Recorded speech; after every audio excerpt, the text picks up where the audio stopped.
Hi guys, and welcome to another episode of Kabir Considers.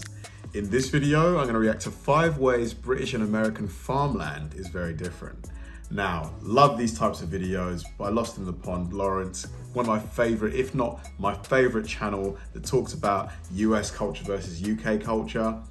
Farmland is something that, how different can they really be? I mean, unless we're talking about the lifestyle of the farmers, there's a lot of cowboys in America, obviously. Here, I don't think I've ever seen a British cowboy.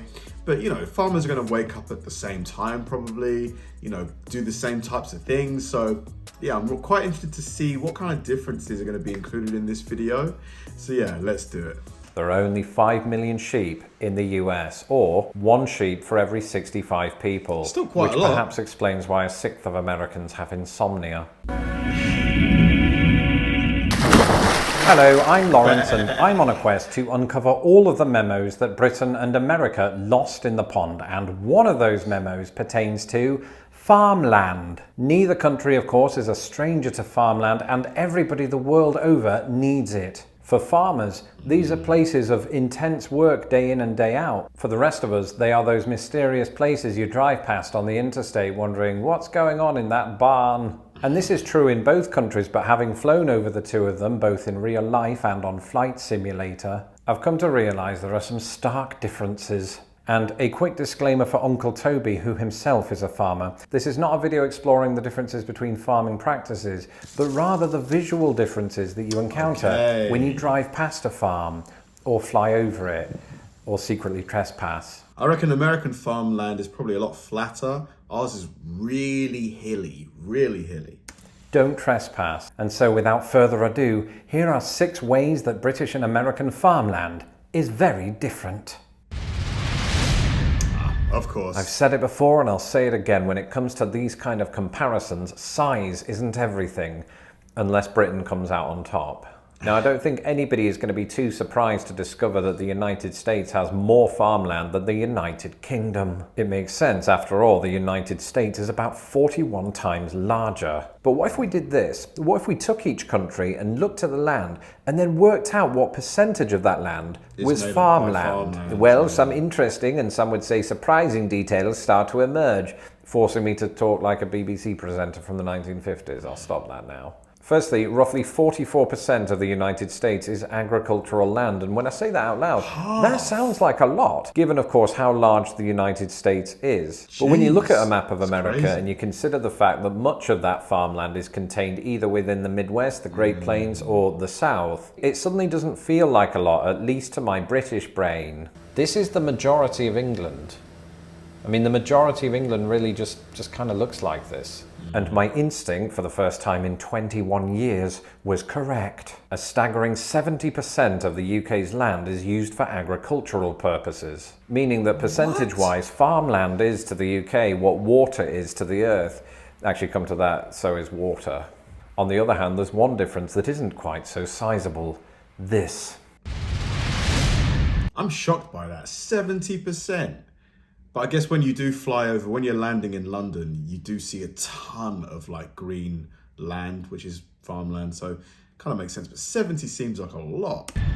Lost in the Pond fanatics around the globe are probably shaking their fist at the screen right now thinking, Lawrence, how could you include colour when a few weeks ago you said this? I grew up near farming areas that were not dissimilar to what we're seeing now. Different patches of earth, green, brown and yellow, just like this. And the answer is I was busy flying a plane and didn't have time for facts. But if you've ever visited farmland in either country, you'll probably notice that Britain has more vibrant greenliness. And what do I mean by greenliness? Well, that does for the word green what the word cleanliness does for the word clean. In other words, I'm just trying to get a word in the dictionary. Basically, Britain's green pastures are greener than Americans' green pastures. Now, there's a misconception out there that Britain is somehow unique in having bright yellow fields that produce rapeseed. And the reason that that's a misconception is that America has them too, and they're everywhere. The difference is that the crop here is wisely not referred to as rapeseed, but canola. That said, whatever you call it, it's not the most highly... It kind of makes sense, to be fair. It is quite an interesting name for an oil, shall we say. ...produced crop in either country. So let's take a look at what is. There might be no more important element when it comes to the differences between British and American farmland than crops. On the one hand, there are many kinds of crops that are grown in both countries, but each country has its priorities. For example, in the United States, the most widely produced crop is corn. Yeah. Every year, the United States produces about 14 billion bushels of corn. Whoa. That's about 43 bushels per person. What is a bushel? Right, well, to put into context how large that is, soybean comes in at second with 4 billion bushels. Is a bushel one corn or like a bunch of corns? Like how many corns are in a bushel?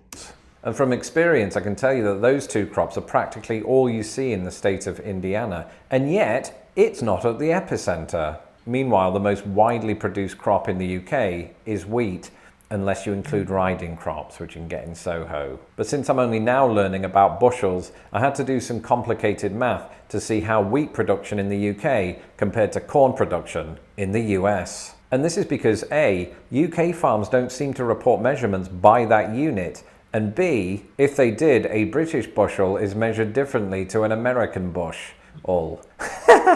Yeah, I might have to write some sort of bushel conversion song. However, the UK produced 16 million tons of wheat in 2019. And according to one of those unit converters on Google, this equates to about 500 million American bushels, or, 9 bushels for every Brit. So, American corn production wins. On the other hand, America produces wheat too, but only 5.5 bushels for every person.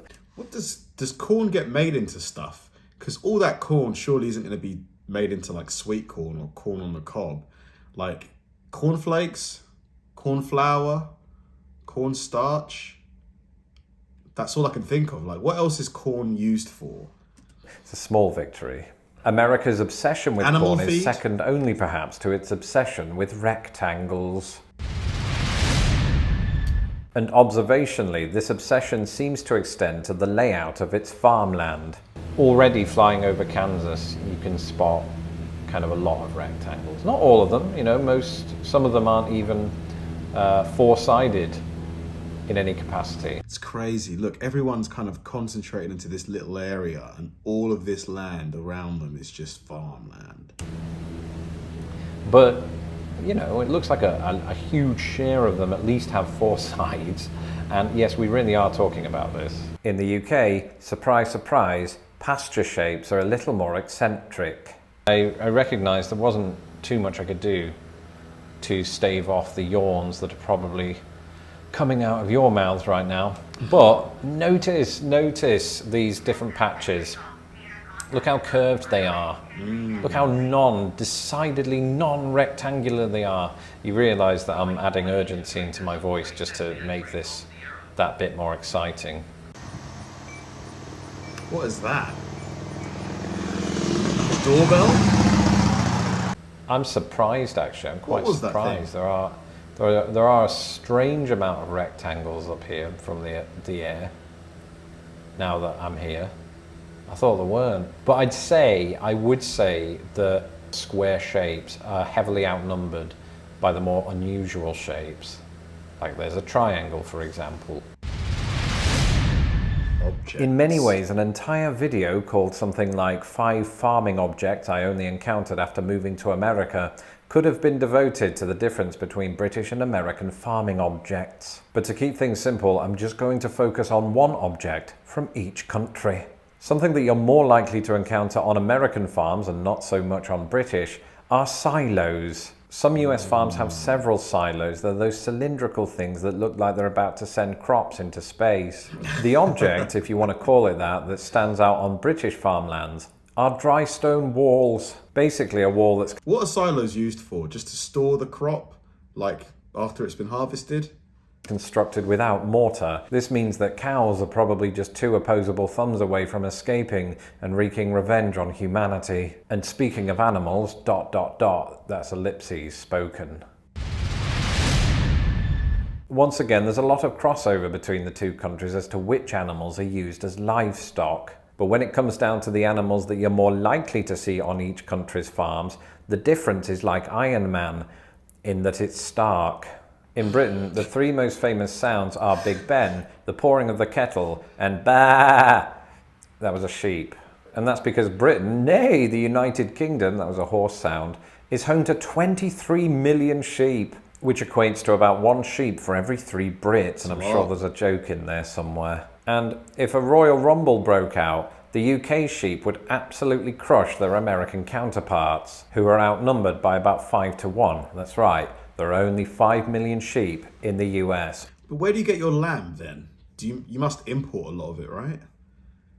But it's actually, no, you still got enough for like local demand. Or 1 sheep for every 65 people, which perhaps explains why 1/6 of Americans have insomnia. The main reason for this is that lamb and mutton just don't carry the same cultural significance that they do in the UK. I see. Instead, Just not that Americans have a popular. stronger appetite for another animal. Steak, I think it was the cow, philosopher Bart Simpson who once profoundly implored, "Don't have a cow, man." But did America bloody listen? No. It has more cattle than Britain has people. In fact, there are 9 entire states where cattle outnumber humans and children. That's and now I really insane. am afraid of the opposable thumbs thing. In total, there are roughly 94 million cattle in the United States, about 1 for every 3.5 people. And don't get me wrong, there's no shortage of cows in the UK, about 10 million, but that still only equates to 1 cow for every 7 people. Still So a I lot could of cheer cows. about the victory of our sheep until the cows come home, but in America, they often do. Throughout this video, you see me flying over the farming pastures of Kansas and Lincolnshire in England. If you would like to see the full video with my commentary, why not become a $5 patron of Lost in the Pond today? You can do so. Super interesting. Like, I would never. So 14 billion bushels of corn are produced by the States every year. That's just an insane amount of corn. Like, first of all, what is a bushel? Like, I'm assuming a bushel isn't just one corn, one whole, stalk of corn. Is that what you'd call it? That's like so much corn. Like, what becomes of that corn? Like, cereal?